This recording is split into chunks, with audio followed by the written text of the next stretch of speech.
जय जवानवांनो, व्यवसाय करत असताना खूप आपल्याला संकट येतात आणि हे जाळ करण्याचं कारण तुम्हाला सांगतो, हे मच्छरासाठी चिलटासाठी आपली शेळ्या बकरे बिमार नाही पडली पाहिजे, त्याच्यासाठी आपल्याला ह्याचं धुपण करायचं आहे. त्याचं धुपणाचा म्हणजे फायदा काय, तर याचं कडू धुपण असते, मच्छर थांबणार नाही किंवा कोणताही बी डास थांबणार नाही, इथं डाससुद्धा थांबणार नाही. हे खूप चांगली गोष्ट आहे, कारण का तर ह्याच्या धुपणामुळे डास थांबणार नाही की मच्छर थांबणार नाही, आपली शेळ्यासुद्धा बिमार पडणार नाहीत. व्यवसाय करता यशाचं शिखर गाठायचं म्हणजे आपण खूप काळजी घेतली पाहिजे आपल्या जनावरांची.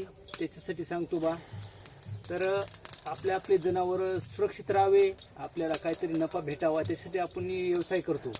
तर व्यवसायामधून आपण वरच्या शिखरावरती जाण्यासाठी आपल्याला संघर्ष करावा तर लागणारच आहे. मात्र ह्या लिंबाच्या पाल्यामुळं याचं धुपण केल्यानंतर इथं मच्छरसुद्धा राहणार नाहीत. एवढीच तुम्हाला संदेश देऊ इच्छितो. जय जाऊ जय शिव.